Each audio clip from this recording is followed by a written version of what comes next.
On poursuit la conf avec le CETIM, 15 minutes pour apporter des éclairages complémentaires sur le sujet qui vient d'être traité. Alors la conférence, la table ronde qui vient de se terminer, était consacrée aux défis de l'industrie 4.0. Elle a notamment mis en avant deux aspects essentiels, l'interopérabilité et l'aspect multidisciplinaire de cette IoT en production, des sujets que connaissent bien nos deux invités. Rodolphe Roy, président d'ATS Ingénierie, bonjour. Et Nicolas Parascandolo, directeur du développement du CIMOP. Bonjour.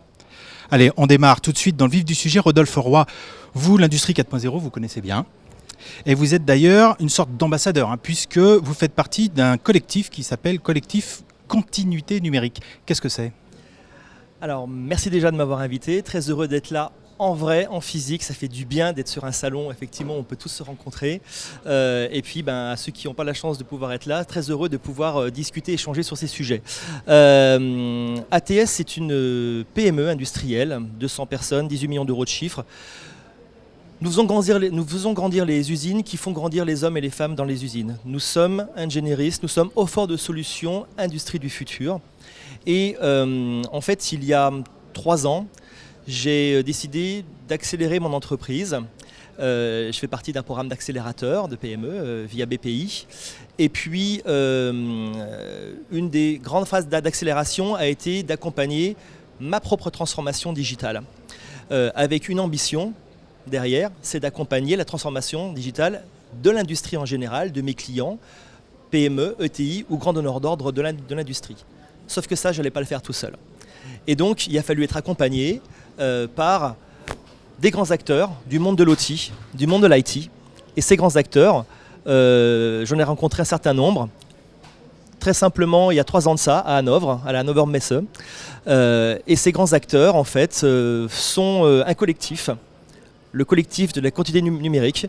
On nous retrouve effectivement les grands acteurs de la robotique comme Stobli, les acteurs du capteur connecté comme SICK ou IFM, et puis aussi les vérins chez Festo, toute la partie pneumatique. Et puis j'oublie pas aussi tout ce qui est AGV, motorisation, SEW, et les grands acteurs de l'IT, SAP et Inetum. Donc avec ce collectif, on a décidé, comme on avait la même vision de l'industrie du futur, on a décidé d'innover ensemble. Donc moi, PME, industriel, qui suis la courroie de transmission entre le monde de l'OT, que je sers depuis 30 ans, et le monde de l'IT, eh bien, comment est-ce qu'on peut inspirer nos clients pour le passage au 4.0 ? Et alors, l'inspiration, vous le disiez, c'est vraiment c'est de travailler ensemble. Votre but, c'est de montrer qu'il y a vraiment une continuité de la donnée à toutes les étapes de cette industrie 4.0 et vous la mettez en œuvre physiquement avec Axel. Alors, c'est quoi Axel ? C'est une machine, c'est une démo, c'est un POC, c'est quoi ? Alors Axel, c'est un concept machine. On connaît le concept car, donc c'est quelque chose qui est là pour inspirer. Donc c'est une machine 3.0 qui on a passé en 4.0. C'est une machine que je vous invite, si vous pouvez, à venir voir sur notre stand. Une machine qu'on va retrouver dans toutes les unités de production. Cependant, elle a cette particularité d'avoir effectivement des capteurs, des actionneurs et puis une interface qui sont connectés et qui nous permettent de réinventer l'expérience homme-machine. Donc c'est une concept machine qui est là pour inspirer les industriels pour le passage à l'action et leur dire que le 4.0, c'est possible et c'est maintenant. Et c'est à toutes les étapes. Donc on la visite quasiment avec une sorte de scénario presque. Ouais, c'est ça ? Exactement.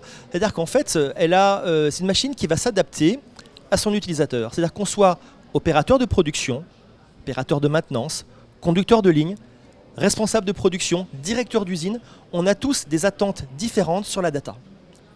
Et donc cette machine va s'adapter et va être interfacée, va avoir une interface particulière qui va répondre aux points de douleur, aux besoins de chacun de ces personas, en fin de compte. Donc que vous soyez effectivement de ces différents personas, je vous invite à vivre cette expérience, soit en réel, en présentiel, soit effectivement de manière digitale. On va y revenir après. Donc là, ça veut dire, quelle que soit mon activité, quel que soit mon profil, ma fonction dans l'entreprise, je trouve quelque chose dans le 4.0 au travers d'Axel, c'est ça ? Exactement. C'est vraiment mettre le premier pas à l'étrier, comment je peux passer à l'action. Notre ambition, c'était vraiment ça. Axel n'est pas à vendre. Axel est là pour inspirer, donc pour démontrer comment je peux concrètement quelle que soit ma fonction dans une entreprise industrielle, comment je peux passer à l'action et qu'est-ce que je vais récupérer comme information, comme data qui va me permettre de faire grandir, d'être plus performant. Et je n'oublie pas l'ambition que l'on a tous et qui pour moi est l'ambition que doit être une transformation digitale, c'est d'amener reconnaissance et plaisir au travail. On n'est pas là pour porter que de la pure performance qu'on attend tous et qui est le premier ROI par cette transfo digitale. Mais derrière, n'oublions pas la conduite du changement, la transformation de l'humain, la formation, élever, avoir des opérateurs augmentés, c'est bien le but. C'est ce qu'Axel propose.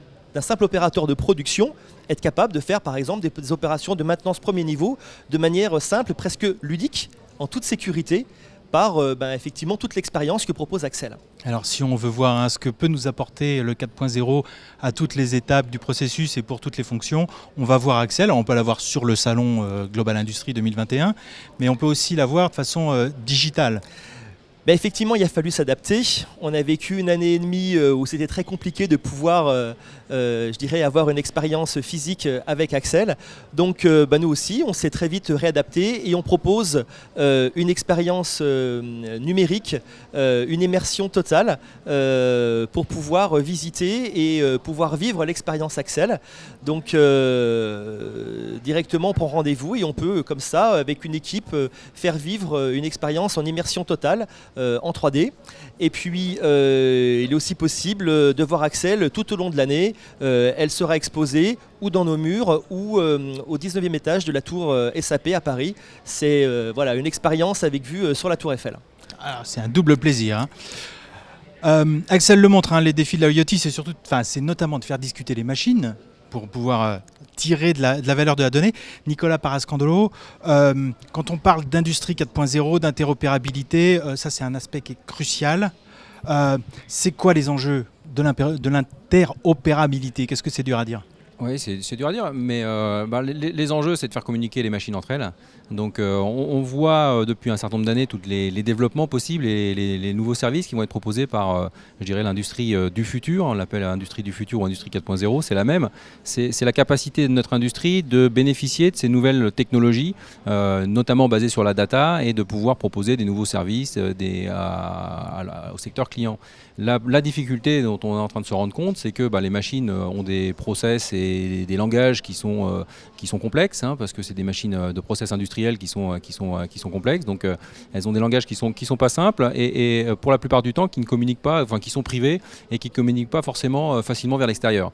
Donc le défi aujourd'hui pour notamment des entreprises comme ATS, qui sont des intégrateurs de solutions industrielles, c'est d'intégrer un certain nombre de machines, de composants, de les faire communiquer ensemble et de faire une solution complète qui soit fluide dans sa communication en interne et à la communication avec les secteurs clients.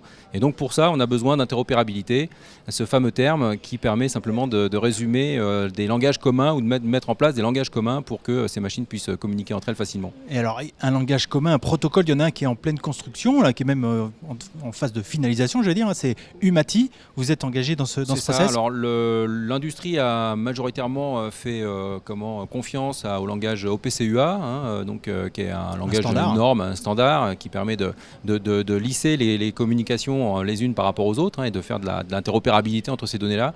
Et donc il y a un certain nombre de grands programmes, surtout portés par l'industrie allemande, qui est très en avance sur ces questions-là, avec des programmes dédiés par rapport à des cycles de process ou de machines. Et donc Umati, c'est l'application de ce OPCUA pour le secteur de la machine-outil.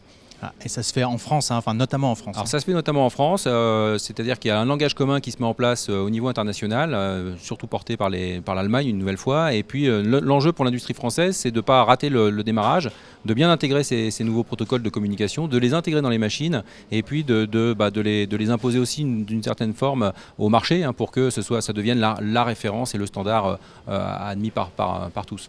Alors le marché, vous le disiez, parce que l'industrie 4.0, il y a des aspects techniques et puis il y a aussi des aspects marché. C'est une véritable mutation du marché, une mutation de l'offre, quoi. Vous suivez ça aussi, Mop? Oui, c'est une mutation qui est profonde, puisque en fait on voit qu'il y a un certain nombre de nouveaux services qui vont se développer. Il y a un certain nombre d'acteurs qui se positionnent sur ces sujets-là. On voit qu'il y a il y a beaucoup d'acteurs différents à tous les niveaux, que ce soit les fabricants de composants, de sensors, les instruments de contrôle, les fabricants de machines, les intégrateurs complets, jusqu'aux utilisateurs. Tout le monde est intéressé par la data. Et donc aujourd'hui, il y a une réflexion profonde sur les services que peuvent apporter ces nouveaux usages, à qui ils bénéficient et surtout qui est-ce qui va tirer la valeur de ces nouveaux services. Je prends un exemple simple. On sait qu'avec des données, on peut améliorer la performance de l'utilisation, plus près de l'utilisation des secteurs clients. On sait qu'on peut anticiper sur des actions de maintenance, donc garantir plus d'utilisation de la machine. Et pour ça, ça va présenter des nouveaux enjeux et de la nouvelle performance pour les machines. Donc la question, c'est de se dire qui est-ce qui va proposer ces services-là dans l'industrie de demain. Est-ce que ce sont les fabricants d'équipements qui vont l'intégrer dans une nouvelle offre? Est-ce que ce sont des nouveaux players, comme on a pu le voir dans d'autres secteurs, avec des Amazon ou des Google? Et voilà, qui va demain traiter les données, qui va récupérer la valeur qu'ont vont proposer ces données? C'est une réflexion. Et alors nous, au niveau du CIMOP, oui, on est favorable à ce que ce soit les fabricants d'équipements qui, parce qu'ils connaissent les process, parce qu'ils connaissent l'utilisation de leur machine, puissent optimiser, qui connaissent le métier, et qui puissent donc optimiser leur équipement et qui puissent passer par exemple d'un modèle aujourd'hui de vente d'équipement qu'on appelle CAPEX à un modèle plutôt de vente de services avec un modèle type OPEX. Et donc on défend ce point de vue en essayant d'accompagner les fabricants d'équipements dans l'intégration de ces données-là, dans la mise en place de ces normes et dans faciliter la création de nouveaux services. Bon, alors je suis fabricant d'équipements, je veux faire de l'industrie 4.0, je vais voir le CIMOP. Alors vous pouvez rentrer au CIMOP parce que c'est la bonne point d'entrée, et le CIMOP aujourd'hui, c'est un jour exceptionnel aujourd'hui puisque nous avons eu la ministre Pannier-Runacher et le Premier ministre qui ont signé tous les deux un nouveau contrat stratégique de filière. Donc vous savez qu'au niveau français on avait 18 contrats stratégiques de filière qui reprenaient les grandes filières métiers, les grandes filières clientes avec l'aéronautique, l'automobile et quelques autres aussi emblématiques, et viennent de créer une nouvelle filière industrielle dédiée aux équipements de production, car c'est une industrie qui représente la troisième industrie, le troisième segment de l'industrie française, avec des entreprises et des entrepreneurs comme Rodolphe qui sont tout à fait engagés dans la transformation des services clients. Et donc cette filière va nous servir de relais pour pouvoir augmenter les travaux de R&D, d'innovation, pour pouvoir intégrer ces nouveaux services-là et d'être beaucoup plus en écoute des besoins des secteurs clients. Elle s'appelle Filière Solutions Industrie du Futur. La filière Solutions Industrie du Futur, voilà, qui a été signée aujourd'hui et on s'en félicite grandement. Voilà, donc c'est une nouvelle filière qui vient. Il y avait la filière auto, la filière aéro. C'est une nouvelle reconnaissance d'une filière qui existait. Nous, au CIMOP, le syndicat des fabricants d'équipements de production, ça fait des années qu'on se bat pour défendre cette profession-là, qui est la nôtre. Donc c'est une filière qui existait de fait, mais qui maintenant a été reconnue et qui accompagne les 18 autres filières industrielles, mais de point de vue transversal, donc il va être à l'écoute et à la disposition des filières clientes. Oui. Eh bien, écoutez, c'est passionnant. Merci à tous les deux. Merci et à bientôt vous. Pour un nouveau... on poursuit la conf avec le 7e. Merci. Et voilà.